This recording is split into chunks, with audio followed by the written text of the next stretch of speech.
Ya, selamat malam Bapak Ibu serta saudara-saudari sekalian.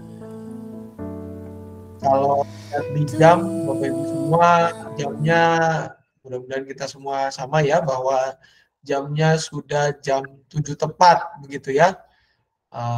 Itu artinya karena sudah jam 7 tepat berarti itu kita tandanya sudah harus memulai malam doa kita, di mana pada kesempatan malam hari ini temanya adalah Berat atau amarah, nanti renungan bacaan Alkitab akan dipimpin oleh Penatua Kristiana Ginanti. Dan sebelumnya, marilah kita mengangkat pujian pembuka yang diambil dari NKB, ya, NKB 179 ayat yang pertama hingga kedua dengan judul Lama Ikut Jalan Tuhan, ya, akan menjadi pujian pembuka kita.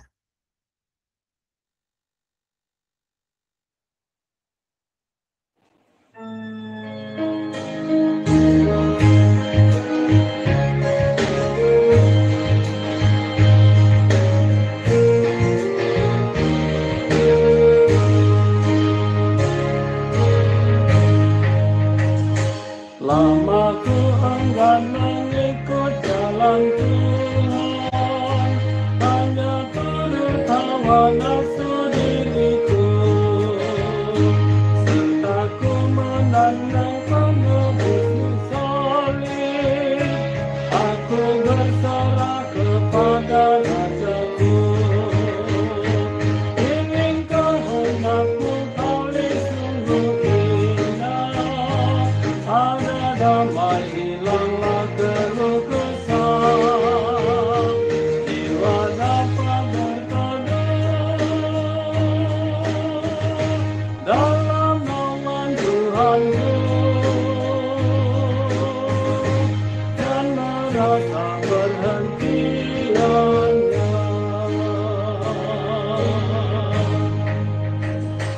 Setelah tubuhku dan jiwaku serahkan pada Tuhan dengan sungguh dan tetap, ku miliki rasa damai serta aman, meskipun di dalam jurang yang gelap.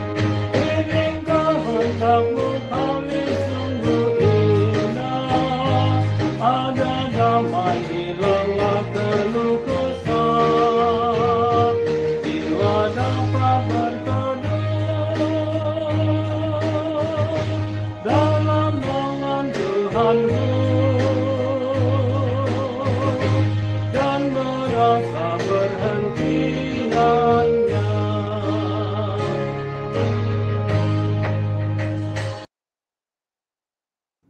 Untuk selanjutnya saya doa buka dan juga pembacaan renungan saya serahkan kepada Penatua Kristiana Ginanti. Persilakan. Selamat malam Bapak Ibu. Kita akan Selamat malam. membuka ibadah malam doa jelang Pentakosta ini. Mari kita berdoa. Tuhan, kami bersyukur bahwa Engkau menganugerahkan kesempatan bagi kami untuk dapat berkumpul dan bersekutu pada saat ini. Tuhan, sebentar juga kami akan merenungkan firman-Mu. Engkau kiranya urapi dan mampukan kami, agar kami dapat mengerti dan menerima sabda-Mu. Di dalam nama Tuhan kami, Yesus Kristus, kami berdoa. Amin. Bapak Ibu, suara saya jelas ya? Jelas. Jelas ya. Masuk, Bu. Oke. Saat ini saya akan membaca renungan tentang amarah, atau bahasa Inggrisnya what. Pak Samuel bisa rubah kalau saya berkatanya agak salah. Bacaan kita terambil dari Roma 12 ayat 21 yang berbunyi, "Janganlah kamu dikalahkan oleh kejahatan, tetapi kalahkanlah kejahatan dengan kebaikan." Seorang penulis pernah berpendapat bahwa amarah adalah hal yang mematikan. Ia tidak hanya mematikan yang menjadi tujuan dari amarah tersebut, tetapi juga sang pelakunya. Pendapat ini jelas memaparkan sisi mematikan dari amarah yang kita lampiaskan ketika ada hal yang memantiknya. Walaupun di salah satu sisi dapat memuaskan, namun kepuasan tersebut justru membawa bukan hanya membawa kelegaan, tetapi jadi membuat kita lebih lelah. Nah, hal ini juga Sang Paulus mengamanatkan kepada jemaat di Roma, jemaat yang hidup di pusat pemerintahan Kekaisaran Romawi, sebagai umat yang hidup di pusat pemerintahan dan mengalami perlakuan menindas dari pemerintah yang berkuasa. Tentu jemaat di Roma memiliki dendam sendiri kepada penguasa Kekaisaran Romawi. Tidak hanya saja kepada penguasa saja, tetapi dendam dan amarah juga hadir dalam kehidupan persekutuan umat sebagai dampak dari gesekan yang terjadi karena perbedaan latar belakang, budaya, dan hidup dalam kehidupan persekutuan. Merespon kondisi ini, Rasul Paulus mengingatkan kembali soal pengajaran tentang kasih terhadap sesama yang diamanatkan oleh Tuhan Yesus sendiri kepada setiap sahabatnya.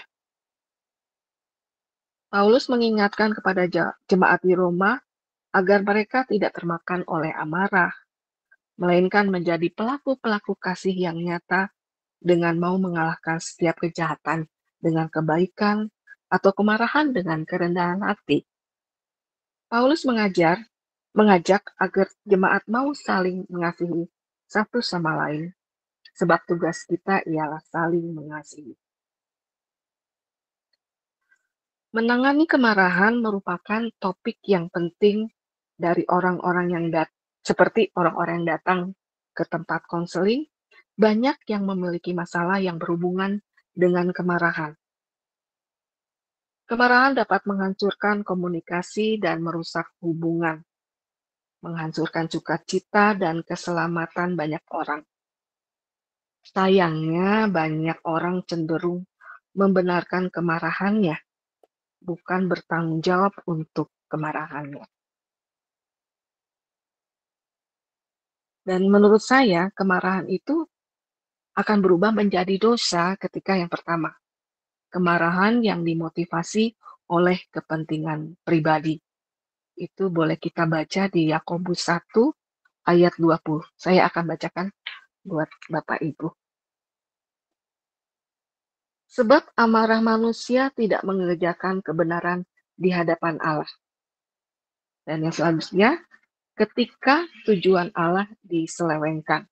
Itu saya ambil ayatnya dari 1 Korintus 10 ayat 31.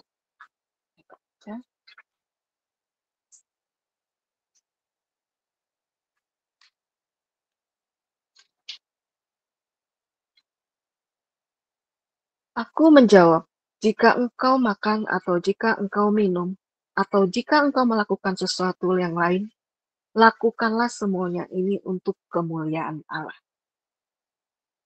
Ataupun ketika kemarahan dibiarkan berlarut-larut, seperti di dalam Efesus 4,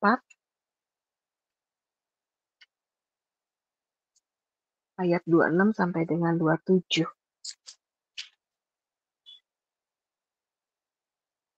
Apabila kamu menjadi marah, janganlah kamu berbuat dosa. Janganlah matahari terbenam sebelum padam amarah. Dan janganlah beri kesempatan kepada iblis. Alih-alih menggunakan energi yang dihasilkan oleh kemarahan untuk menyelesaikan masalah yang ada, malahan orangnya yang diserang. Tuhan memerintahkan kita untuk mengatakan kebenaran di dalam kasih dan menggunakan perkataan kita untuk membangun orang lain. Tidak mengizinkan kata yang busuk atau destruktif keluar dari mulut kita. Sayangnya, perkataan yang beracun ini merupakan karakteristik umum dari manusia yang telah jatuh dalam dosa. Kemarahan menjadi dosa ketika diizinkan oleh kita mendidih dan tidak terkendali, sehingga menghasilkan situasi di mana banyak orang yang terluka. Seringkali kehancurannya tuh datang di kemudian hari, atau seringkali juga menghasilkan konsekuensi yang tidak dapat diperbaiki lagi. Selanjutnya, kemarahan yang mengakibatkan dosa adalah orang yang marah itu menolak untuk ditenangkan, menyimpan dendam, ataupun menyimpan semuanya di dalam hatinya. Hal ini dapat menyebabkan depresi dan mudah tersinggung atas hal-hal kecil. Seringkali bahkan hal-hal yang tidak terkait yang menjadi pemicunya. Nah, kemarahan-kemarahan seperti itulah yang mengakibatkan dosa yang ditimbulkan. Nah, untuk itu kita akan mencari solusinya apa sih bila kemarahan itu terjadi pada kita manusia. Yang pertama yang saya akan bagikan adalah dengan menyadari dan mengakui kemarahan kita yang egois sebagai dosa dan atau bahwa kita telah salah menangani kemarahan. Kita harus mengakui hal ini kepada Allah dan kepada mereka yang tersakiti oleh kemarahan kita. Kita sebaiknya tidak berupaya mengurangi dosa kita dengan membenarkan kemarahan atau menyalahkan orang lain. Yang kedua, dengan memandang hanya kepada Allah saja ketika sedang menghadapi pencobaan. Hal ini sangat penting terutama ketika seseorang telah melakukan sesuatu yang menyinggung perasaan kita. Di dalam Yakobus 1 ayat 2 dan 4 atau Roma 8 ayat 28-29 dan atau Kejadian 50 ayat 20 menunjukkan bahwa fakta Allah berdaulat untuk memiliki kendali penuh atas setiap keadaan dan orang-orang yang masuk dalam kehidupan kita. Tidak ada satupun yang terjadi ketika kita tidak diizinkan atau tidak disebabkan oleh Allah. Seperti yang diutarakan oleh ayat tersebut di atas, Allah adalah Allah yang baik, yang mengizinkan semua hal yang terjadi dalam hidup kita untuk kebaikan kita sendiri dan kebaikan orang lain. Bercerminlah pada kebenaran itu, sampai kebenaran itu berdiam di hati kita, dan bagaimana cara kita bereaksi terhadap orang-orang yang menyakiti kita. Yang ketiga, dengan memberikan tempat murka Allah. Hal ini sangat penting terutama yang terkait dengan ketidakadilan ketika orang-orang jahat menganiaya orang-orang tidak bersalah. Di dalam kitab Kejadian 50 ayat 19 dan Roma 12 ayat 19 memerintahkan kita untuk tidak menggantikan peran Allah. Allah adalah benar dan adil. Kita dapat percaya sepenuhnya kepadanya yang mengetahui segala sesuatu dan melihat segala sesuatu untuk bertindak adil. Yang keempat, dengan mengalahkan kejahatan dengan kebaikan. Itulah kunci untuk mengubah kemarahan kita menjadi kasih. Ketika tindakan mengalir dari kita, demikian pula hati kita dapat diubah oleh tindakan kita. Artinya, kita dapat mengubah perasaan kita terhadap orang lain dengan pilihan kita dalam bertindak terhadap orang itu. Dan yang terakhir, dengan berkomunikasi untuk memecahkan masalah. Ada 4 aturan dalam berkomunikasi, Bapak Ibu. Yang pertama, jujur dan utarakanlah. Yang kedua, sekecil apapun masalah yang muncul, selesaikan saat itu. Yang ketiga, serang masalahnya, bukan orangnya. Kebanyakan dari kita adalah menyerang orangnya, bukan masalahnya. Yang keempat, bertindaklah, bukan bereaksi. Karena natur dosa, dorongan pertama kita biasanya adalah melakukan hal yang berdosa. kita bisa menghitung sampai 10 dengan memikirkan cara-cara yang salah untuk merespon. Kita harus mengingat diri kita sendiri bagaimana jika kemarahan yang digunakan untuk memecahkan masalah itu pada akhirnya menimbulkan masalah yang lebih besar. Akhirnya kita harus melakukan bagian kita masing-masing dalam memecahkan masalah tersebut di atas, yang janganlah kamu dikalahkan oleh kejahatan, tetapi kalahkanlah kejahatan dengan kebaikan. Kita tidak bisa mengontrol bagaimana cara orang lain bertindak atau merespon, tapi kita bisa mengubah apa yang menjadi bagian kita. Mengatasi sifat pemarah tidak bisa dilakukan dalam semalam, tapi melalui doa, pendalaman Alkitab, dan keinginan bergantung sepenuhnya pada kuasa Roh Kudus, amarah membabi buta itu bisa diatasi. Sama seperti kita mengizinkan kemarahan berakar dalam kehidupan kita karena terbiasa melakukannya, kita juga harus berlatih memberikan respon yang benar hingga akhirnya menjadi suatu kebiasaan yang baru. Pada saat ini, marilah kita sejenak memeriksakan diri dan merenungkan hidup kita. Sudahkah kita mengenali potensi amarah yang ada di dalam diri kita? Setiap kata, sadarlah kita amarah tersebut berpotensi merusak hidup, baik pribadi maupun dalam kaitannya dengan sesama. Bersediakah kita untuk menjadi pribadi yang saling mengasihi dengan mau mengalahkan amarah kita dengan kasih Tuhan? Memang tidak mudah untuk menjaga amarah atau emosi itu untuk segera mereda, di mana marah dan emosi yang berkepanjangan membuat kita lebih sakit dan lelah. Tetapi kita akan terus belajar mengendalikan amarah itu. Awali di ruang lingkup terkecil, seperti istri pada suami, orang tua kepada anak, kakak terhadap adik, maupun sebaliknya.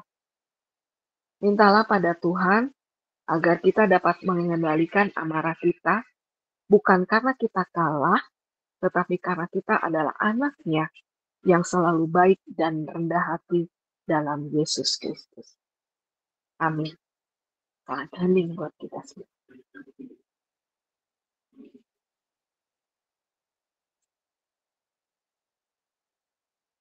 Bapak Ibu, ada pokok doa yang akan dipanjatkan pada malam ini?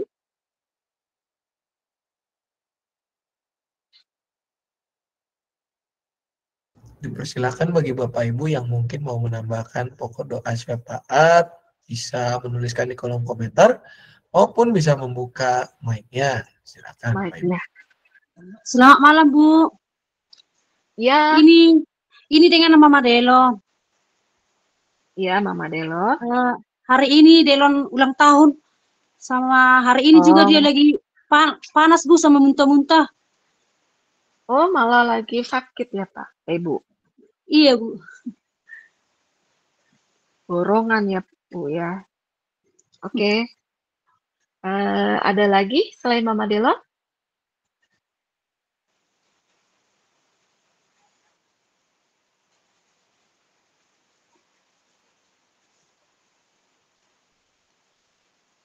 Pak Sam, kira-kira apa lagi ya, Pak Sam? Gimana, Selamat Bu? malam, Bu Bagina. Oh ya, Pak David. Ya, Oh ya, titip ini buat Ibu Dari sama Bapak Ishak ya. oh ya, selain Delon, Lagi sakit. Ibu Dari, dan Bang Ishak ya. Ya, kasih Bu. Ya, sama-sama Pak.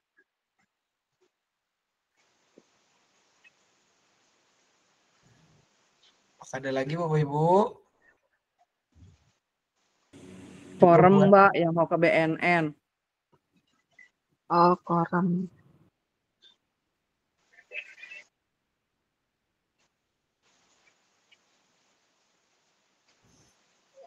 Di kolom komen ini ada nih. Mama Nelly. Mama Nelly. Oh, ya. Iya, adiknya Mama Nelly. Berarti kedukaan.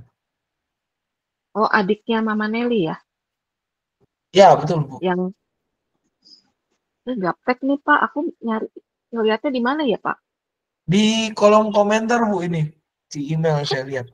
Sampai saya ketik juga. Aduh, komentar.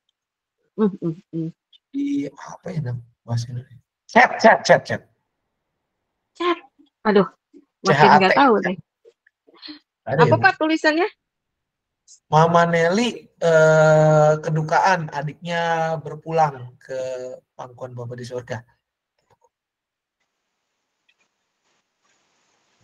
Juga mungkin buat ibadah Pentakosta, Bu, sekalian tanggal 19 besok. Dan setelahnya ada PFJ.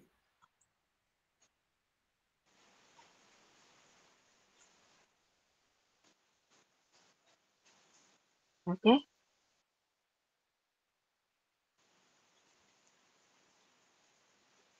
Udah ya.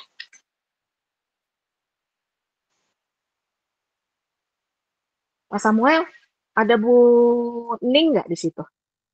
Saya lihat dulu.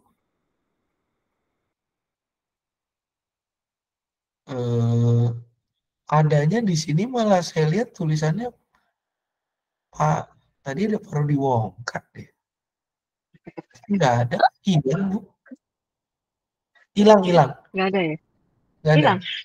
Hilang, Bu. Oke.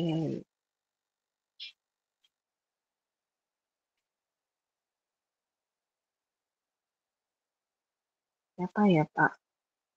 Oke, doa syafaat ini yang pertama untuk Delon yang sedang sakit. Yang sedang sakit adalah Delon, Ibu dari Bang Ishak, dan yang berulang tahun untuk Delon, dan yang berkedukaan Mama Nelly karena adiknya dipanggil betul. Saya minta Uti Lasmi ada, Bu? Ada, Pak? Pak Samuel? Uti Lasmi nggak ada juga, Bu. Biasa kalau Uti Lasmi ada, biasanya Parodi Banding ada tuh satu gerbong. Oh, gitu. Ini nggak ada sih, lihat di sini di data. Banyak yang keluar. Oke deh, kalau gitu. Tante Eva, yang BNN Korem ya, mohon dibantu. Tante Eva. Siap. Nah, yang sama ibadah Pentakosta, Tante Eva ya. Siap. Makasih.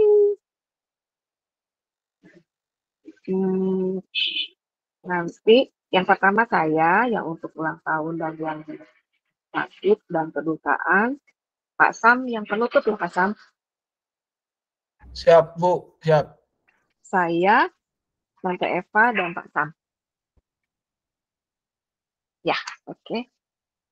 Mari Bapak Ibu kita berdoa. Tuhan, terima kasih atas anugerah-Mu, atas pertolongan-Mu, hingga kami boleh mendengarkan sedikit dari firman-Mu.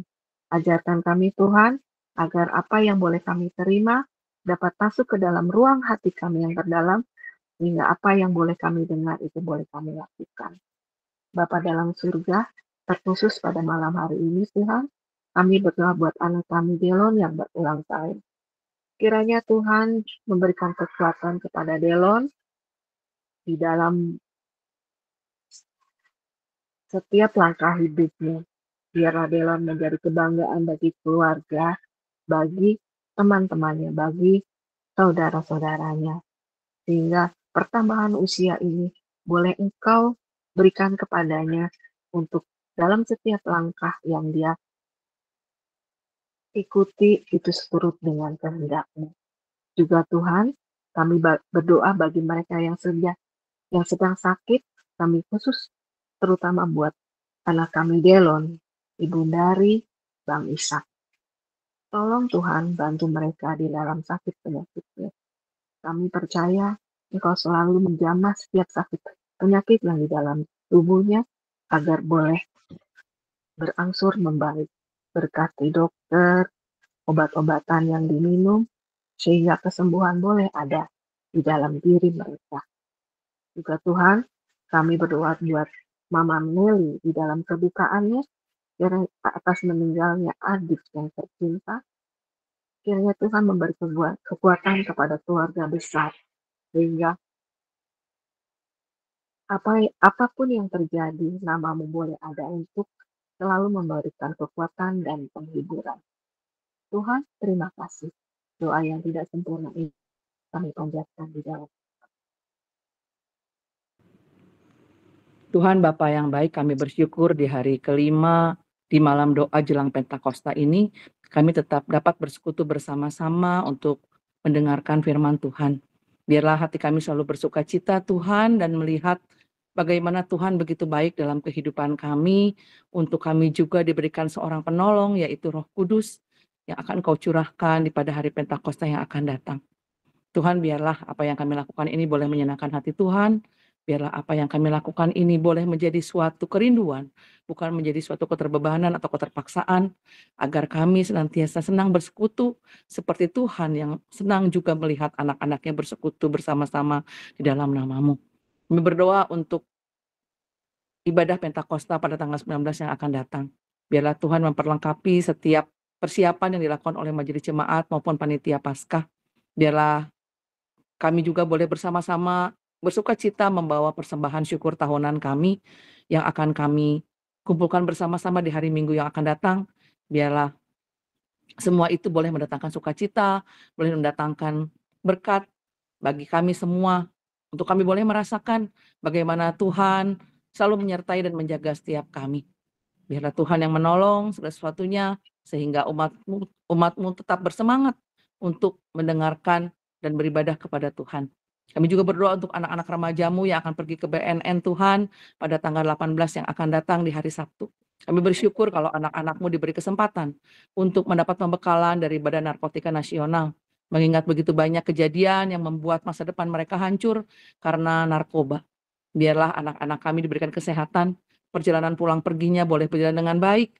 Anak-anak juga diberi kesukacitaan untuk mereka mendapatkan bekal di sana, sehingga hidup mereka boleh menjadi teladan untuk kemudian hari, dan masa depan mereka pun boleh dibawakan oleh penyertaan Tuhan saja, sehingga mereka selalu yakin dan percaya bahwa kehidupan dan masa depan mereka ada di dalam tangan Tuhan. Inilah doa dan sembahyang kami Tuhan yang kami naikkan di dalam nama Tuhan kami Yesus Kristus. Tuhan, pada saat ini kami juga berdoa menyerahkan beberapa hal. Kami berdoa untuk rekan-rekan katekisan yang juga sedang magang. Biarlah Tuhan, Kau yang boleh terus hadir dalam kehidupan mereka, Tuhan yang boleh terus pakai mereka. Biarlah mereka tetap bersemangat untuk melayani Engkau. Walaupun mereka sudah selesai dengan magangnya, tetapi biarlah mereka boleh bertumbuh menjadi pelayan-pelayan-Mu di masa depan dan memiliki semangat untuk terus melayani Engkau. Para orang tua juga ya Tuhan, Tuhan berkati, Tuhan sertai. Biarlah para orang tua di dalam masa mendidik mereka boleh menjadi role model, boleh menjadi orang tua yang benar-benar mengarahkan hidup anak-anaknya hanya kepadamu saja, dengan mau mendisiplinkan diri untuk menjadi contoh bagi setiap mereka. Kami berdoa untuk anak-anak kami yang telah menyelesaikan pendidikannya dalam segala lini maupun mereka yang sedang berpikir untuk melanjutkan pendidikannya. Tuhan juga yang sertai, Tuhan yang berkati. Biarlah anak-anak ini berada dalam tangan pemeliharaan-Mu. Para orang tua juga Engkau berikan semangat agar mereka boleh terus mengarahkan agar anak-anak ini hidup dalam tangan pemeliharaan-Mu saja. Kami pun menyerahkan diri kami ke dalam tangan pemeliharaan-Mu saja ya Tuhan, dengan segala agenda kehidupan kami. Biarlah semuanya hanya berpadanan dan seturut dengan kehendak-Mu saja. Doa ini hanya kami satukan dalam satu nama, yaitu Yesus Kristus Sang Firman yang hidup, Juru Selamat kami berdoa dan berpengharapan. Amin. Baik Bapak Ibu serta saudara-saudari sekalian, kita akan mengakhiri malam doa ini dengan sebuah pujian yang diambil dari Kidung Jemaat 413, KJ 413, yaitu Tuhan pimpin anakmu. KJ 413 akan menjadi pujian penutup kita sebelum kita mendengarkan nanti beberapa pengumuman.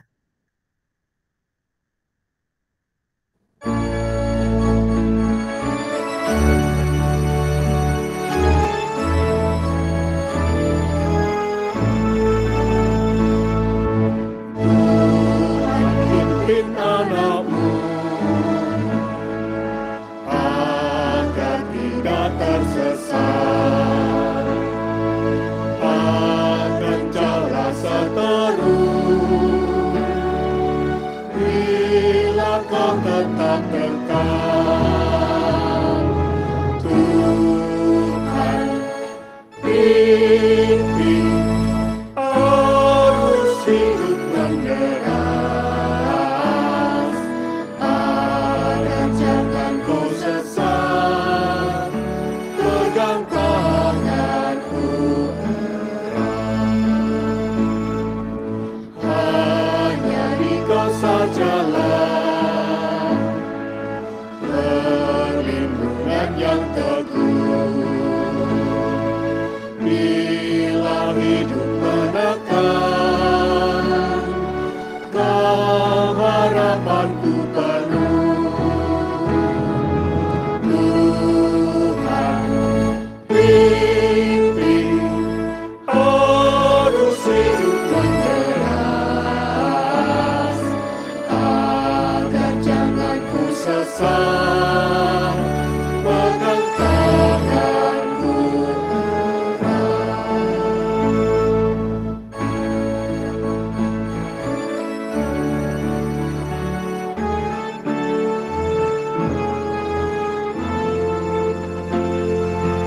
Sampai akhir hidupku, Tuhan pimpinku terus. Batu pujiku sembah, Kau Tuhanku penebus. Tuhan pimpin arus hidup menderas, agar jangan ku sesat, pegang tanganku erat.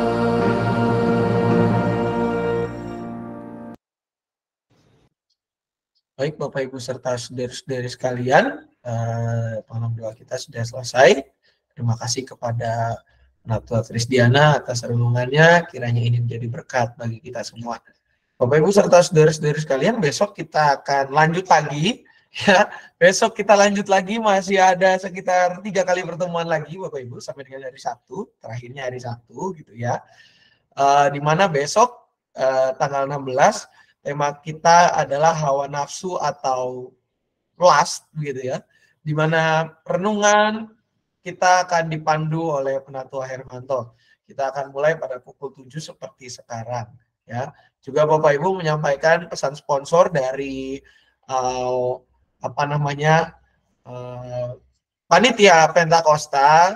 Jadi Bapak Ibu jangan lupa untuk persembahan syukur tahunan yang dalam bentuk hasil bumi. Dipersilakan untuk menghubungi Penatua Krisdiana dan Penatua Dian Sitorus atau mengisi daftar yang tertera di grup wilayah masing-masing dan di grup keluarga ya. Mohon jangan dikacangin gitu ya, karena mereka bukan kacang yang ngasih info di sana ya.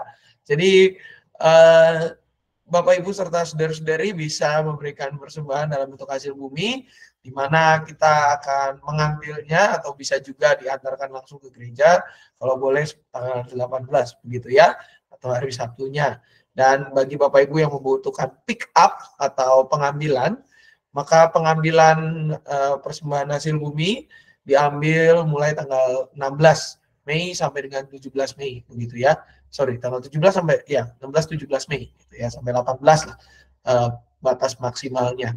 Dan juga Bapak Ibu, bagi Bapak Ibu yang hendak memberikan dalam bentuk dana bukan dalam bentuk hasil bumi, bisa lewat beberapa cara. Kalau transfer bisa silakan ke rekening gereja dengan memberikan keterangan di sana, dan juga kalau secara tunai Bapak Ibu bisa mengambil persembahan amplop persembahan yang tersedia baik di meja penyambutan. Yang kedua bisa lewat penatua penamping wilayah masing-masing yang daftarnya bisa dicek di Warta Jemaat, maupun bisa mengambil amplop persembahan syukur tahunan yang tersedia di gereja atau di tata usaha. Bapak Ibu bisa memberikannya pada hari Minggu tanggal 19 pada saat ibadah Pentakosta, baik kebaktian umum 1 maupun kebaktian umum yang kedua. Juga bagi para lansia Bapak Ibu jangan lupa ada senam tanggal 16 di depan ruang KPK alias di kolom parkir yang warna hijau ya. Ditunggu kehadirannya Bapak Ibu semua. Apakah ada pengumuman tambahan? Kita mulai dari Komisi Dewasa terlebih dahulu. Ada tambahan? perwakilan KDI? Tidak ada? Baik. Lansia tanggal 29 juga jangan lupa ada Hari Orang Tua Bapak Ibu bagi para lansia.